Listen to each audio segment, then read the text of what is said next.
There's a fish. Fish on. Fish on. It's a good one too, guys. It's a real good one. Did you see that jump out of the water, guys? Holy crap. If you want the gills, we've got the skills. It's your boy Dan right back at you here at 302 Fishing. Welcome back to the channel.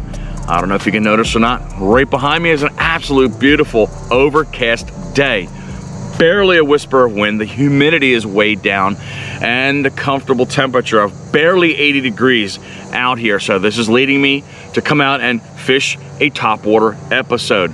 If you guys see me come out here with easy baits, I can come out here with a buzz bait, I can come out here with a whopper plopper, maybe a spook if I wanted to come out here. But today, we're gonna revisit a episode that we did a while back in the spring, and that's using another pretty good bait to get fish on the end of the line, and that is the popper. The blooper is what you see right here in this episode right above me here, if you want to check that out at the end of this episode here. But Googan Baits puts that bait out there, and I was able to put a whole bunch of fish on the end of the line on a similar style day just like this. What I didn't know is, we're gonna go back to the whopper plopper, River to Sea. That's who makes that particular style of bait. They do have a popper. I did not know that. I was at a bait shop that I go to that only opens up until 5 o'clock each and every day, but my job ends at 5 o'clock, so I don't get too many times to get out to this bait shop. But Williamsville Bait Shop out there where the Williamsville Deli is, thank you guys very much for your hospitality and your friendliness out there. You guys answer all my questions. I greatly appreciate it. But I saw this particular style bait sitting on the shelf, and again, River to Sea does make a popper. This is the Bubble Popper 88. This one in particular is called the Sooner. Chartreuse in color, but the difference between the blooper and this bait right here is, if you look on the end right here, there's a rooster tail that's on the end of this, and I'm wondering if these fish are willing to go ahead and strike on this pond right here that I've had hardly any success on as of the last 3 times I came out here, because it was super hot, the pond was low, there's algae all over the place. But now, well, I think we're in prime conditions, man. We had some good storms that filled the pond back up, the algae's gone, and I think this bait will be able to succeed. It's got some rattles in here too, so that might be able to attract the fish on top of that rooster tail that's on the end of it. It's got some nice looking chartreusey colors and a little bit of sexy shadness in this bait. So we're gonna throw this one out for a while, hopefully get a topwater strike. If we don't, we're gonna come and just slow on down as we normally do. Again, during the summer days, we're in a Labor Day weekend. It does get, again, obnoxiously hot sometimes during these last few days of summer. Traditionally, I think most people go back to school and back to work. They're done their vacations and everything else like that. But getting back to the slow down bait, 6 cents. We've never used this style, or actually this make of bait before. You've seen the KVDs, you've seen the Reaction Innovations, you've seen Yum, all those guys. But this one we've never used before. So we're gonna come out with a stroker crawl. This is dark melon red. This has got little red flakes in a, again, crawl style bait, and green pumpkin in color. But I'm sure we're gonna get fish on this. But again, we're gonna make our magic happen hopefully on this style of bait, and hopefully, if we're lucky, guys, we get a big fat green beanbag on the end of the line with this style bait. If you haven't already done so, guys, I hope you consider going ahead and smashing the subscribe button, clicking that notification bell, give us a big fat thumbs up if you like any of these episodes. You can drop a comment below. Don't forget to visit us on Instagram. We do have a page over there at 302 Fishing. So with that being said, guys, let's get out there. Let's start fishing, and let's try to put something on the end of this line. We've got our bait out of the package right here. Looks pretty good looking. This is about a 3.5 inch bait that we're using right now. But again, as I told you, the unique parts of this bait right here are, one is the rattles that are on the end of the bait right here. And of course, we've got that little feather that's on the end of the line, a little rooster tail action that's going on. Everybody knows the traditional looking popper face. It's always red, and it's got a nice little cup that pushes water out and it creates a little bit of noise when these baits come across the water when you're jerking with your rod right there. But pretty cool looking blue eyes. It's got the traditional River to Sea logo that's in the eye, and I think these colors are very, very sharp. Supposedly on the gill part right here, it's supposed to cause some bubbles and create more action in the water, and hopefully we're getting a greater chance of getting these fish to come up and swoop and smash this bait up. But we're going to tie this on. We're going to get out here. We're going to try to see if we can get that action going. One thing I noticed about this bait, again, you know, every bait has their pretty cool name that goes along with it, but again, I wasn't really looking too much into the name when they call it the bubble popper. But when I read the package, there's one extra thing that I didn't tell you as I was describing this bait. I'm sure you can notice right here, right where the mouth section is of this bait right here. If you look right here, you can kind of see, I'll try to zoom in as best as I can. You can see through there. There's actually a hole that's right in here. So when you flip it on face, you can see two little holes that are on either side of this bait. So when you're popping the bait, this creates bubbles through these holes right here, and they come out this part right here, creating a bubble trail. So I thought that was pretty neat here. So maybe that might be able to help too as well with all these other things that are going on right now. But I just want to come back at you and let you know that before we threw out our first cast. It's about 4 o'clock right now, so we're going to play almost till dusk to try to put fish on the end of the line. And we're just trying to find our opening that we normally go to start off on this pond. And we'll take a look and see what the water clarity is like. I can see a whole bunch of minnows already scooting all around right at the edge of the shoreline. I've checked the water clarity here. Got about 85% water clarity, so they should be able to see this bait from a mile away. I'm gonna bomb out in the middle first to see if there's anything roaming around here. And then I'll play the edges and everything else with the popper. And again, probably won't even go over here. If anything, because again, it's 4 o'clock right now, I'll probably go down to the channel down there and over by the dock that we normally go to. But let's get this bait out there and start working here and try to put some fish on the end of the line instead of talking.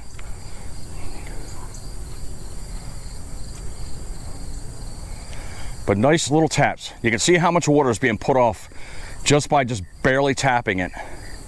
Something's going to explode on this bait, especially on this kind of day.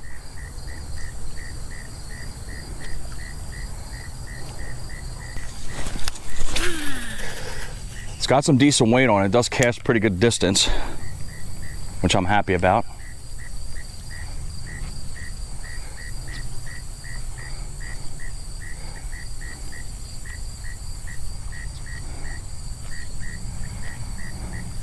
Not much action on this. So look at my wrist. Just a slight little flick. That's all it takes.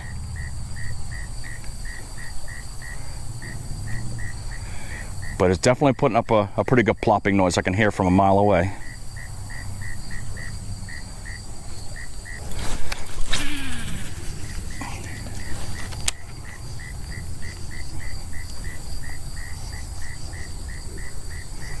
Come on, man. Big blow up.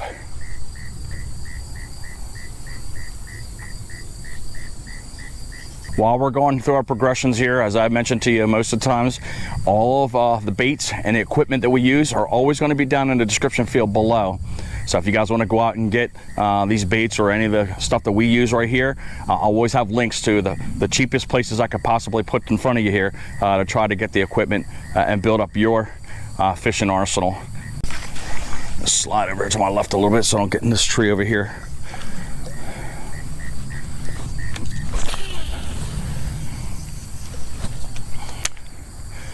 And the only reason why you see me casting out here into the deep area, because traditionally on this pond right here, it seems like, as I mentioned to you on the last one where you saw me with the whopper plopper in the night episode, the bigger fish tend to hang out into the open deep areas. There's a big old swirl right over there. And all the little ones hang up underneath the trees.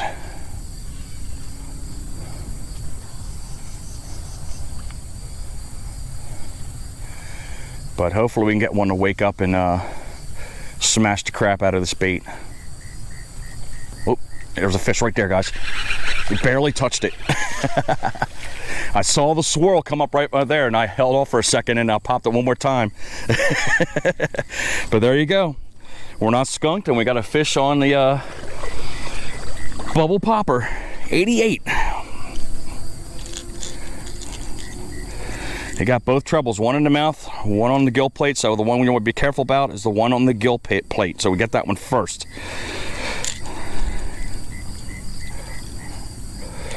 Being very careful, you don't want to rip that up. And again, trebles, you got to be careful of, man, because they will rip you up. Don't make my pliers out real quick. We'll get that single hook out of his face. And it got caught in his belly a little bit. There we go. Little dink to start off the day. Look at the absolute beautiful colors on that dink, man. That's going to be a gorgeous big old bass, man. That one looks like a little bruiser right there. But let's get that out in the water and try to get another one on. I saw that swirl real faint, but we got one. My prediction where I think we'll have the success at is when we go on that dock and we cast out in that area in the middle over there, because that's where they tend to hang at, and I'm able to reach. Little fish busting up over there.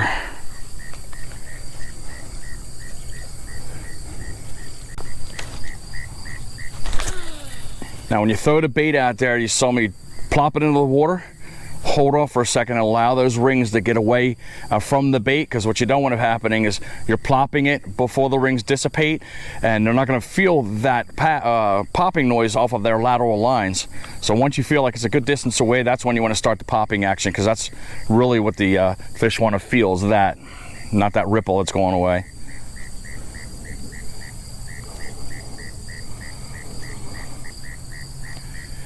Water's smooth as glass. I'm not going to fuss with the braid right now. I want to get the stroker crawl out here while we're still in this location right here, and then when we go to the next section, that's when I'll go ahead and try to get that all done. I'm hoping we can get it done in a short time, but it looks pretty jacked up right now, so that's kind of going to screw my episode up a little bit. But we definitely did get a fish on the end of the line from it, which is good. But a little different style look of the bait right here. Kind of like a kinky beaverish end, and almost like a Mr. Twister kind of look on the end of these claws. But I've never used this before, but let's see what happens. But let's get back out there again. Get a good quick toss over there.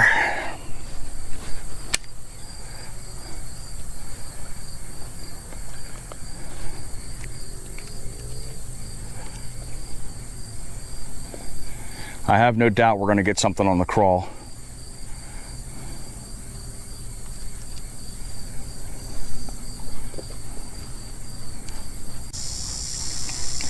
So far, pretty quiet right now.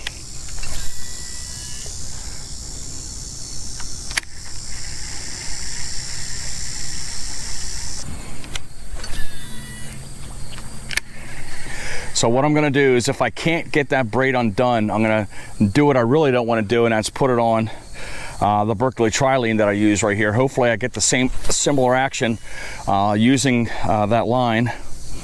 That is the Berkley Trilene XL Smooth that I like to use. Again, I like a little more stiffer action on my bait here, because again, there's a little bit of play when you use these lines, but I think we'll make it work, because I do want to get that popper back out there again. But I want to throw a couple casts out here with the stroker crawl. Let's get a couple deep shots out there.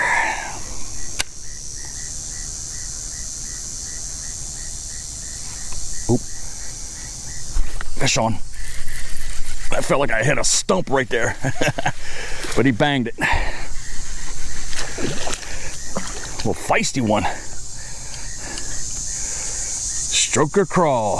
Whoa, almost got a hook in the hand.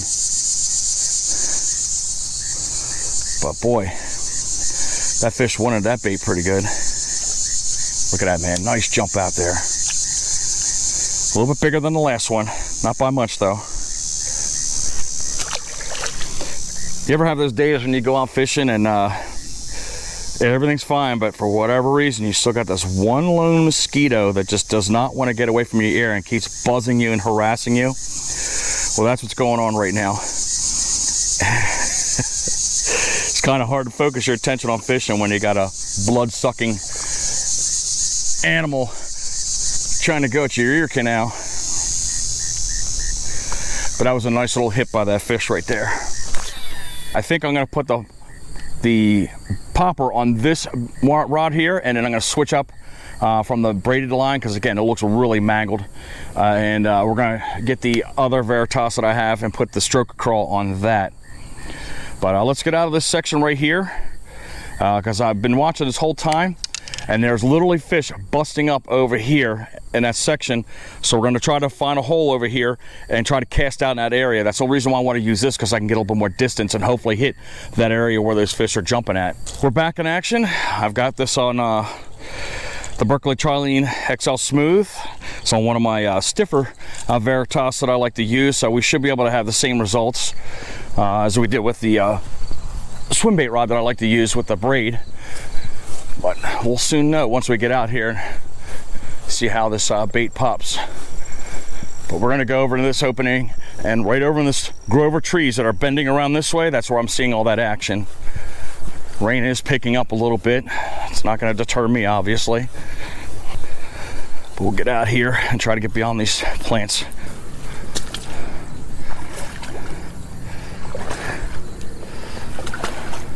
All right, just about there.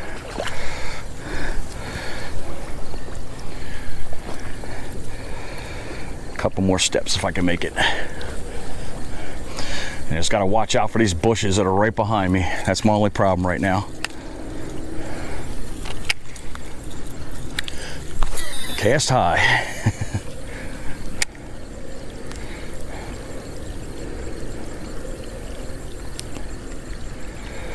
Well, let's see if we can pick up whatever's been bouncing around over here.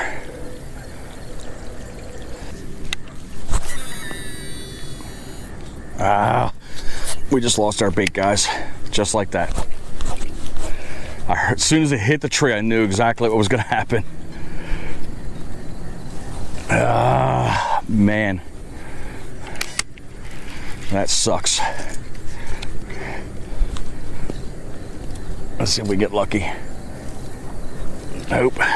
Damn it, fish are popping up all over the place. Dang it, just like that.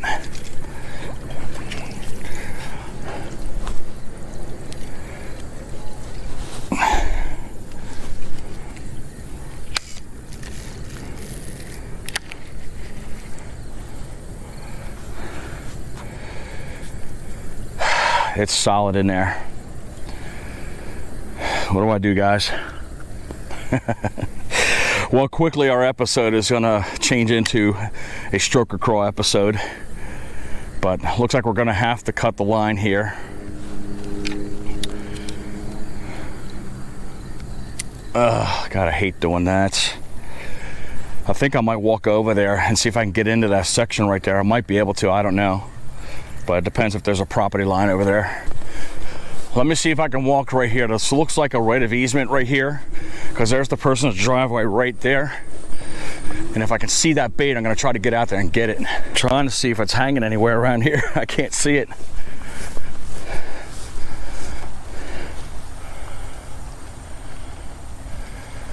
I think it's right around in this area somewhere. And I don't know what's going on down in here. We're gonna have to risk it for the biscuit here, guys. But it looks like a really fairly deep dip right here. This is blowing. Nothing's more disheartening when you lose your bait that you just got on the first day. So I'm gonna try to get this bait. Give me a moment.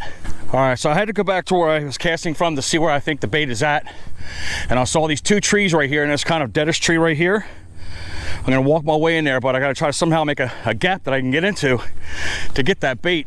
And the only reason I'm going after this bait is because I just got the bait. It's the first day. Give me a second. One thing that sucks is we're really in Stickerville, and I gotta really think to myself, is it really worth it for me to get in here? But I know for a fact it's right in this general area right here. I'm almost through all the thick brush here. I don't recommend doing this, but this is what you got to do. These are all weeds, man, so we're not killing anything that is rare, you know. Nothing but nettle bushes and sticks. Hopefully no poison ivy. I'm trying to figure my way out to get out to the water here, and as I'm going, looking to see exactly where that bait is and how far I'm off from it.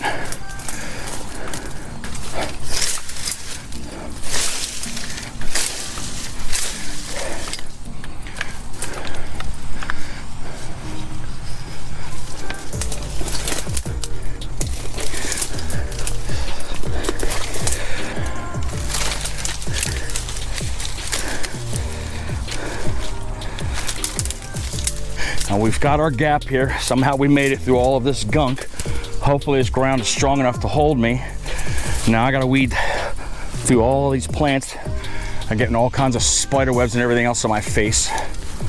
So if you creeped out by stuff like that, then you would have cut and run. But I'm trying to find out where this bait is at. All right, I've located the bait. It's over here. If you can look straight ahead, right in between this V, these two thick sticks, you can see the bright yellow sitting right over there. So let's try to weasel our way over there and get it.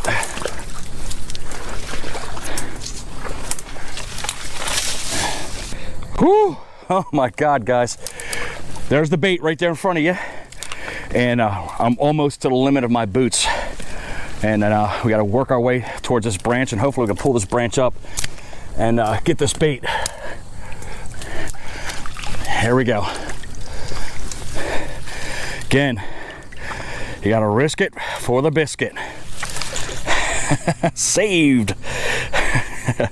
Got to make sure I get our extra line up here too, because we don't let that sit out in the water there, guys. But my goodness, that was an effort. Let's make our way out of here. Again, I mentioned earlier I would not recommend this, and that's using your net as a machete, because I didn't have one on me, nor anything sharp, but it did its duty. Got me a nice little trail going on right here in front of me. Occasionally getting a scratch or two, but that's okay. We recovered a fairly expensive bait back, and we're able to recover and hopefully get back to work. Let's see if all that effort is worth the fuss of getting that bait back.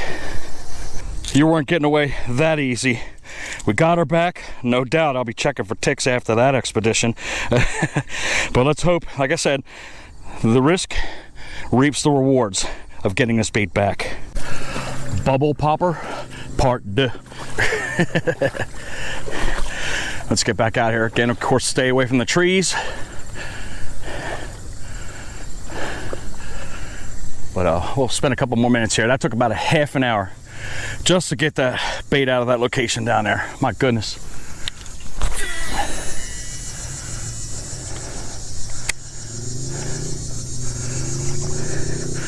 But will we get a big fat green bean bag? That's the question.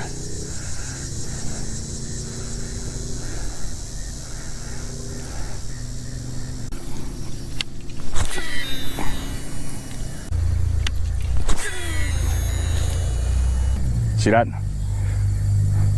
That's got to be a carp. I'm going to cast over in that section as soon as we bring this retrieve back. The only reason I think it's a carp is because I'm seeing bubbles coming up from the bottom in trails. Yeah, right there, I'm directing it, boom. Right along the line of this bait here, there's those bubbles there. Like I said, it's probably a carp, but we're gonna pass along it and see what happens. Right over those bubbles.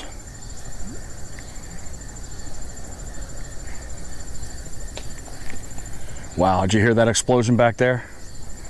That was way deep in those plants. Look at that.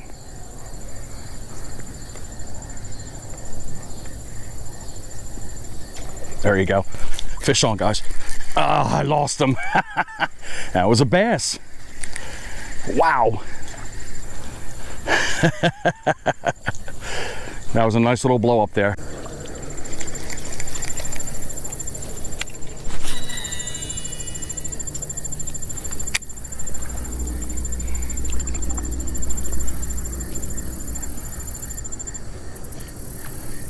Fish on. All right. Right in that little culvert right there, we caught it in. Took like 2 pops and the fish was all over it. As always, the camera wants to crap out at the most inopportune time, but we got another dink on here. I threw it right into that culvert that was on my left-hand side, and again, 2 pops. That's all it took to get this little dink on. But I think we're gonna move on from this location and see if we can get on to bigger and better things here, because getting tired, man, especially after I got that bait back. But she's gone. Hopefully I have a little bit better luck down this end here, because again, the bigger ones tend to hang in this area, and again over near that dock area. So we got to make our way over to the opening here and Start popping around.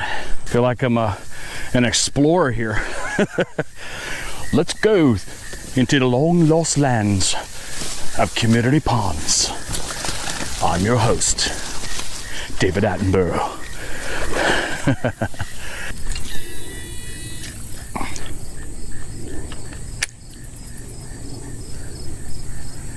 Fish on. He hit it on a drop. All right, that's a decent one too, guys. About 1.5 pounds, looks like. All right. He just scooped it up in his mouth. All right. Turning up a little bit. Calm down, calm down. All right. Looks like things might be turning around just a little bit for us. But he was way back in the back of that canal at the end, almost practically. But we'll get this one last hook out of him.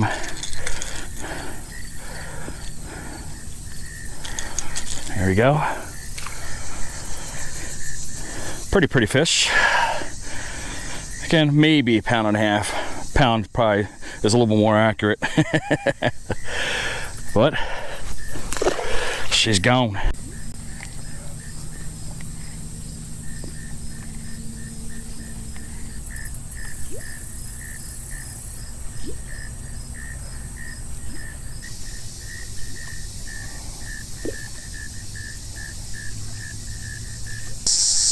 All right. Can we make it out with a big bang here on the last section we're gonna fish on? This is my favorite part of the pond right here, coming off to this guy's pier here. We'll get in the water in a couple seconds here. I'm just trying to get my energy back up here. This one has really knocked me out effort-wise. I tell you that, man. Ever since we got that bait caught in that bush.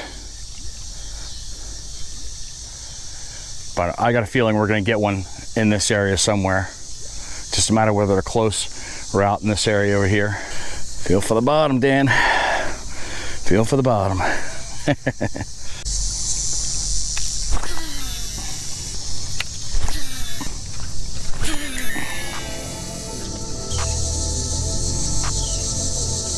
There's a fish. Fish on. Fish on. It's a good one too, guys. It's a real good one. Did you see that jump out of the water, guys? Holy crap. It's a good one. I'm trying to catch up to it. Trying to catch up to it, guys. It's a decent one. He's coming right at me. Right at me. Right at me. There you go, guys. There is the reward. There is the reward. Wow. Wow, wow, wow. That is definitely a big fat green bean bag right there. That's a good 3-pounder easily. Might be 3.5. Settle down. Yes. Alrighty then. Nope, my rod's going in the water, guys. Let's get that over here. That was definitely worth it. Good thing I went to get back out there to get that bait. There you go, guys. Sweet, sweet, sweet. That fish just destroyed that popper. Wow. Hopefully he caught that first jump in. That fish came at least 1.5 feet out of the water. But I've been telling you, they were busting up all earlier in this episode. So I knew it was a matter of time before we got something. 3 pounds, 6 ounces. There you go, guys. Well worth the effort of picking up that bait off of that bush. Here's what you get, guys. Wow. Thank you, Mama. Let's get you back in the water here. This fish is feisty, so it ain't gonna take too long for it to go. But off she goes.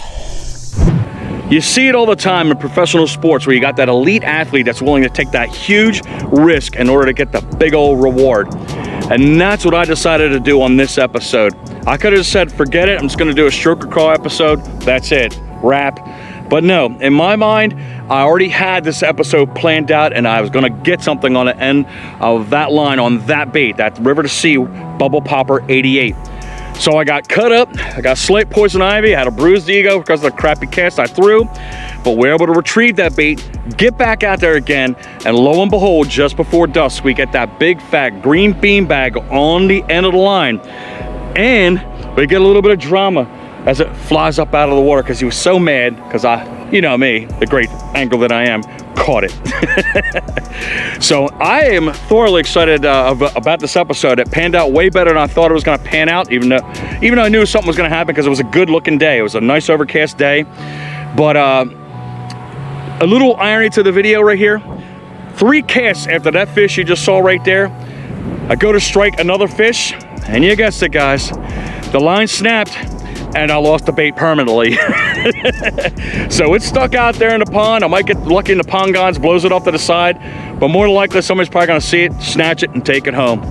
But I'm happy. Hopefully you're happy. If you are, give me that big fat thumbs up. Drop a comment below. Give me a comment about this episode right here. Hit the subscribe button. Smash that notification bell. Share this video out. I hope you guys have a great day. And as always, fish on.